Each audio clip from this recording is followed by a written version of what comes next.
World World Evangelization, Lecture 5, Mesiyas Kristo. Unang punto, ang tao hingpit nga naginahanglan kang Kristo. Now, unsa ka tinuod nga ang tao naginahanglan kang Ginoong Hesukristo. Tungod kay una ilalom niini esensya ano ay dunay problema. Na unsa may problema, Satanas, sala, og ang tao nahimulag sa Dios. Ikadua niini, ang kahimtang sa tao ang resulta niini. Now, naay bersikulong gihatag diri nga matud pa sa Genesis chapter 3 verses 16 to 24, og miingon siya sa babaye, pagadugangan ko sa hilabihan gayod ang imong mga kasakit sa pagpanganak, uban ang kasakit manganak ka. Og miingon siya kang Adan, tungod kay nagpatalinghog ka sa imong asawa og mikaon ka sa bunga sa kahoy, agisugo ko kanimo, dili ka magkaon niini, tinunglo ang yuta tungod kanimo. Pinaagi sa masakit nga paghago, makaon ka niini sa tanang mga adlaw sa imong kinabuhi. Kini magapamunga alang kanimo og mga tunok og mga sampinit, og ikaw makakaon sa mga tanom sa kapatagan. Pinaagi sa singot sa imong agtang, ikaw makakaon sa imong kalanon. Hangtod nga ikaw mobalik sa yuta, sanglit gikan kaniini, kay abog ka og sa abog ka mobalik. Ginganlan ni Adan ang iyang asawa nga Eva, kay siya mahimong inahan sa tanang buhi. Og si Jehova nga Dios nagbuhat og mga sapot nga panit alang kang Adam og sa iyang asawa, og gibistihan sila. Og si Jehova nga Dios miingon, ang taho karon nahimong sama sa usa kanato, nga nakaila sa maayo og sa daotan. Kinahanglan nga dili siya tugutan sa pagbakyaw sa iyang kamot, og sa pagkuha usab sa bunga sa kahoy sa kinabuhi, og sa pagkaon og mabuhi sa walay katapusan. Busa gihinginlan siya ni Jehova nga Dios gikan sa tanaman sa Eden, aron sa pag-uma sa yuta diin siya gikuha. Human niya papahawa ang tao, gibutang niya sa sidlakan bahin sa tanaman sa Eden, ang mga kerubin og nagdilaab nga espada nga nagkidlap-kidlap pabalik-balik aron bantayan ang dalan paingon sa kahoy sa kinabuhi. Diri atong makita ang resulta sa sala sa tao. Now, imong makita una nga normal sa usa ka tawo ang babayi matud pa diri manganak. Apan sa diha nga ang tao nakasala, ang Dios naghatag og silot kang Eva ang asawa nga hilabihan, gipunan sa Dios ang kasakit nga bation ni Eva. Unya imong mabantayan diri nga nagamit diri statement nga dili lamang kay ang babayi nga sa iyang pagpanganak mubati sa kasakit, kundi usab nga ang iyahang pangandoy ngadto sa iyahang bana. Kana maoy unang silot ngadto kang Eva. Ikadua, unsa man po'y nahitabo sa diha nga ang lalaki nakasala nga si Adan, matod pa diri ang yuta na himong tinunglo. Hinungdan nga ang tawo kinahanglan nga maghago sa tibuok niyang kinabuhi, usa pa muhatag og abot ang yuta. Igsoon diri makita nato nga kung mubalik ta sa harden sa Eden, tanan nga mga butang gihatag sa Dios nga ang mga tawo, ang tao unang tao dili na unta kinahanglan pang maghago magkalisod. Gani kung imong makita, tanan nga mga pakulian, problema karon sa tibuok kalibutan, kana mababalik nato ngadto sa dulanon, ngano tungod kay ang tao misupak ngadto sa Dios. Ikaduhang punto, unsa may kahulugan sa Mesiyas o Kristo? Ang kahulugan sa Mesiyas o Kristo, ang kahulugan niini gidinihugan. Now, kung mubalik ta sa Old Testament o daan nga tipan o kasabutan, adunay gitawag nga tinuod nga hari, tinuod nga pari, tinuod nga propeta. Kani mga buluhaton nagitugyan sa Dios, human nga ang tao mapandungan sa Dios isip usa ka pagpili. Ang tinuod nga hari nga mo'y nagsulbad sa problema kay Satanas. Ang tinuod nga pari nga nagsulbad sa problema sa sala. Ang tinuod nga propeta nga nagsulbad sa problema sa tao nga nahimulag sa Dios. Ato ning tukion sa ginagmay nga pagtagsik. Una, ang tinuod nga hari nga mo'y magsulbad sa problema ni Satanas. Naamang mga taho na gunahuna nga dili problema ang kaaway. Sa pagkatinuod mga igsoon, di nato ipakasayon ang kaaway. Gani ang Biblia nagtudlo nga aduna usay gahom ang kaaway. Ikaduha, ang tinuod nga pari nga nagsulbad sa problema sala. Daghang ko mga kaigsuonan nga nagunahuna nga ang sala yano nga pagabuhaton o matod pa normal lang sa kataho kay huyang ta makahimo tag sala. Daw diri atong makita nga ang matuod nga pari maoy musulbad sa problema sala kay ngano man ang sala usa ka seryosong butang ni sa ato nga kinabuhi. Ikatulo, ang tinuod nga propeta nga nagsulbad sa problema sa tao sa pagkahimulag ngadto sa Dios tinuod. Og kini maoy gibuhat ni Ginoong Hesus diha sa atong tagatagsa ka mga kinabuhi. Nagisgot kini may tungod sa iyang kamatayon sa iyahang trabaho isip Kristo.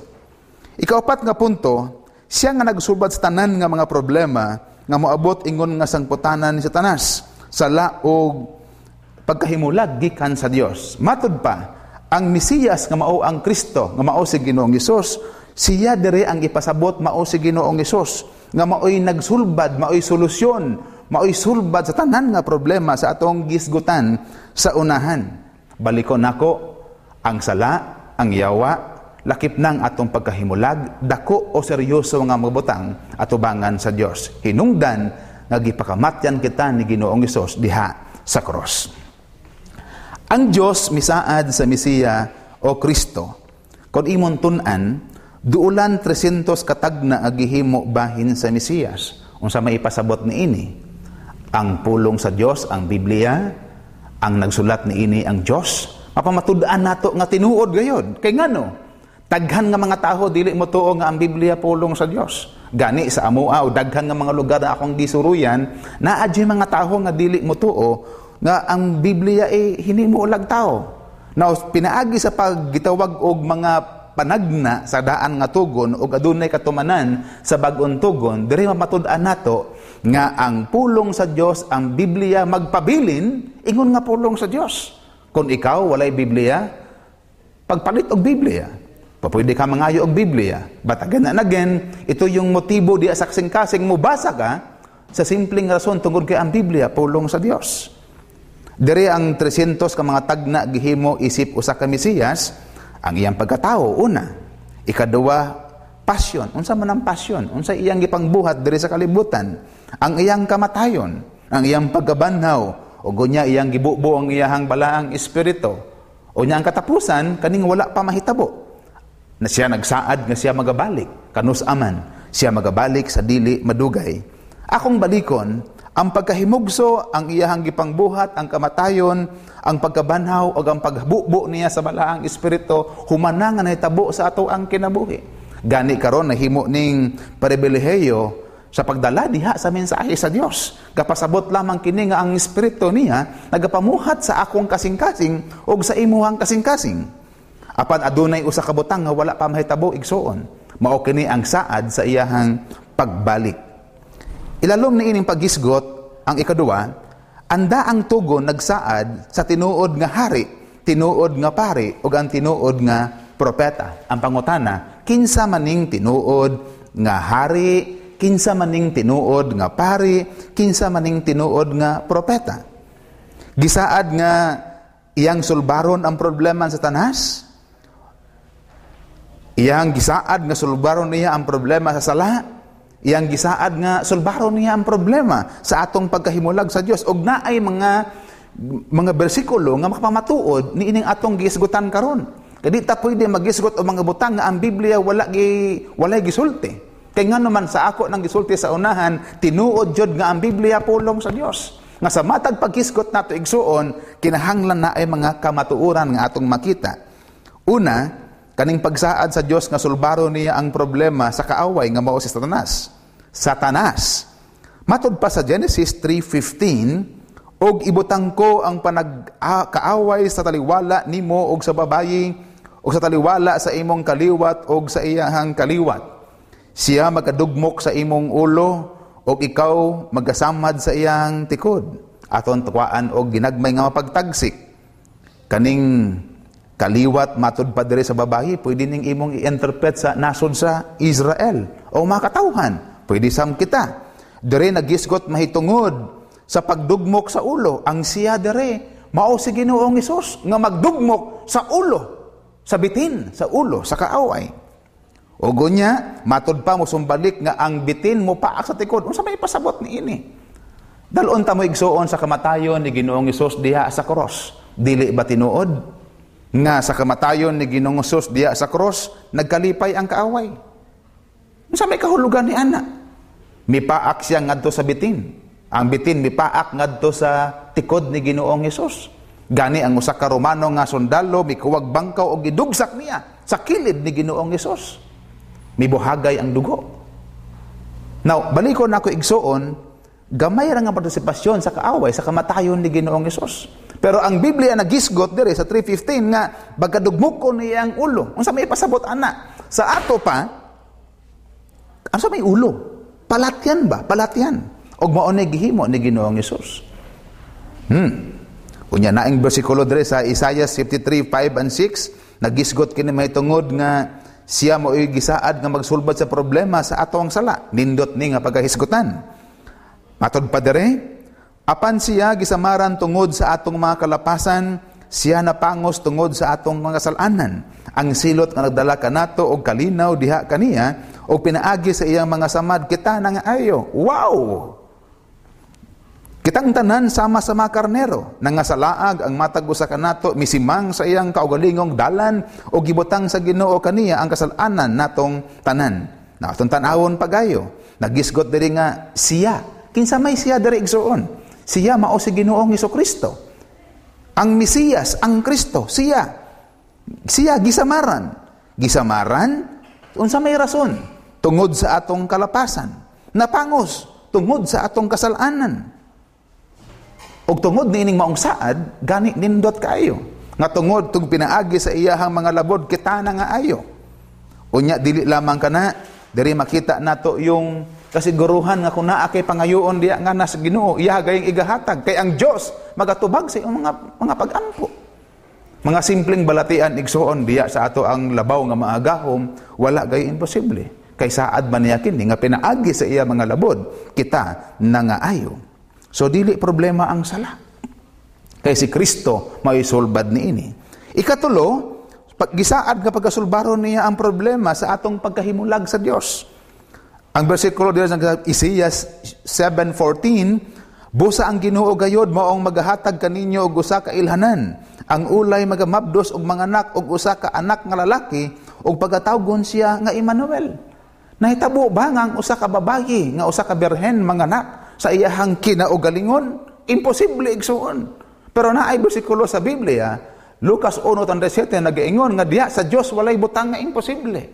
Diri makita nato nga yung paglalang ni Ginoong Hesus diha sa bakan sa tiyan ni Maria, lalang kini sa espiritu. Butang nga imposible. Unya nakanindot pa jud ni maong bersikulo sa Biblia, nagisgot og pulong Emmanuel nga nagkahulugan ang Dios ania uban kanato. Igsuon mangutana ko nimo, unsa may kahulugan og Emmanuel para nimo? Kung pananglitan mo ingon ko nga ang kahulugan sa Emmanuel nga ang Dios naa kanimo, unsa may kahulugan para nimo? Nasinati ba nimo? Nabati ba nimo nga ang Dios nga sa matag adlaw taliwala sa makabug-at problema suliran sa imong kinabuhi? Nabati ba nimo nga ang Dios nakig-uban kanimo? Ikaupat, ang Kristo nga Dios. Isaiah 9:6-7. Kay alang kanato ang usa ka bata na tawo, alang kanato ang usa ka anak nga lalaki gihatag, ug ang kagawhanan maanaan nga sa iyang abaga. Ug siya pagatawgon nga kahibulongang magtatambag, Dios nga gamhanan, amahan nga walay katapusan, prinsipe sa panagdait. Ang pagkadako sa iyang kagamhanan ug kalinaw walay katapusan. Magahari siya sa trono ni David, ug siya iyang gingharian, nga magtukod og palig-on niini, uban ang hustisya og pagkamatarong sukad ni adto hangtod sa kahangturan. Ang kakugi sa Ginoo nga labing gamhanan maoy matuman niini. Sa maong duha ka mga bersikulo nga atong gibasa baguhay pa lang, nakapamatuod nga ang Kristo Dios. Kung imong tan-awon diya, gi-describe sa wikang Ingles, gihulagway ba? Unsay paghulagway diya ni Isaias? Siya ang kahibulungang magatambag. Diyos Kung imong pagkantan-awon, kung may kaugalingon kang Biblia, kapital ang maong pulong nga nagkahulugan nga ang Dios ang gisgutan diri mao si Ginoong Jesucristo. Amahan nga way katapusan. Prinsipe sa pakigdait. Now, igsuon kaning maong bersikulo nga matuod nga ang Mesiya, ang Kristo, Dios. Salmo 23:1 or Salmo 23:1, ang Ginoo mo akong magbalantay, walay nakulang kanako. Wow! Pagkanindot nga saad sa Dios sa ato ang kinabuhi. Kay ngano man, sa matag adlaw dili man kayan. Kita nahimugso nining kalibutan ng kaluhaan og mga suliran, mga problema. Igsuon, nindot kaayong kadasig gidala diri ni Haring David sa Salmo 23:1 nga ang Ginoo nga sa kanunay atong magbantay og walay nakulang kanako. Deklarasyon kini sa pagtuo kang Haring David og kanato nga nagatuo kang Kristo isip Mesiyas og Kristo nga bisag unsa kadako ang imong suliran o problema nga mahimamat ni ining kinabuhi, ang Dios magasulbad niini. Ikaupat, ang Israel nangandoy sa Mesiyas. John 4:25, miingon ang babayi, nasayod ako nga moabot ang Mesiyas o gitawag og Kristo. Inigabot niya, isaysay niya kanato ang tanan. Mauni pakighimamat sa babae ngadto kang Ginoong Hesus. Dili nagapakita nga ang babae magkabuon ta og tubig. Og sa iyahang pagkabuo og tubig, diha si Ginoong Hesus naglingkod sa atabay. Og sa paglingkod si Hesus nangayo og tubig. Og sa maong punto makita nato ang declaration ni Ginoong Hesus nga ang makainom ni maong tubiga dili na pag-aahon pag-usab. Kay diha sa iyang kasing-kasing mga dagayday ang maong tubig. Og matod pa sa babae, Ginoo, sir, tagai ko ang maong tubig aron dili na ako pag-aahon. Kini igsuon nagisgot mo tungod sa gahom sa balaang espiritu nga diha nga moabot diha sa imong kinabuhi. Kaysa diha nga masinati nimo ang balaang espiritu, dili na ka mangandoy sa unsang butang pa ni ining kalibutan na. Aduna kay katagbawan, kontento ka. Og wala na kay kinahanglan gawas nga magalangalagad ka, mangalagad kag magsimba ka matinud-anon diha sa imong kinabuhi.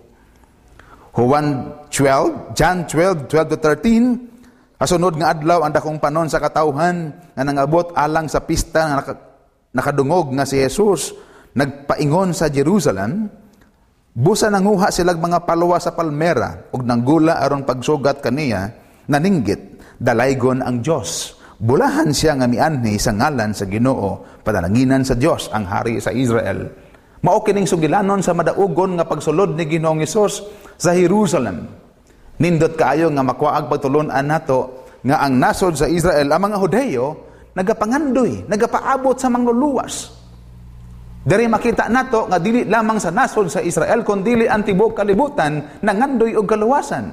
Nga sa atong pagtuon niini ang Lecture 5, Mesiyas Christ nagtudlo nga maong pangandoy nato nga mao ang Mesiyas, mao ang Kristo, mao si Ginoong Jesucristo nga atong manluluwas. Wow. Acts 1:6, busa sa diha nga sila nagagtigom, sila ngutana kaniya, Ginoo, ikaw ba niining panahon na ipasiguli ang gingharian sa Israel? Ang sugilanon sa Acts chapter 1 verse 6, mao kini ang paggayab ni Ginoong Hesus ngadto sa langit. Niini adunay mga anghel o mga tinun-an naghangad sa iyahang pagkayab. Murabag wala na sila'y pagabuhaton o nagapaginumdum ang mga anghel sa Dios. Ang anghel mismo naghatag og mensahe. Usa kini kadakong pagpahinumdum nga ang atong kinabuhi kinahanglang magpadayon. Oo, tinuod man, mikayab man si Ginoong Hesus, temporaryo nga mobiya sa mga tinun-an, apan siya nagsaad nga siya magabalik pag-usab, ug maupod na sa ato ang kinabuhi. Siguro na ay mga butanga, usahay murag kinahanglang malayo ta, biyaan ta, pero ang Dios na ay saad sab sa atong kinabuhi. Nga sa dili madugay siya gayod magabalik igsuon. Acts 1:6. Daghan kayong salamat og mao kini nagtapos sa lecture number 5, Mesiyas Kristo.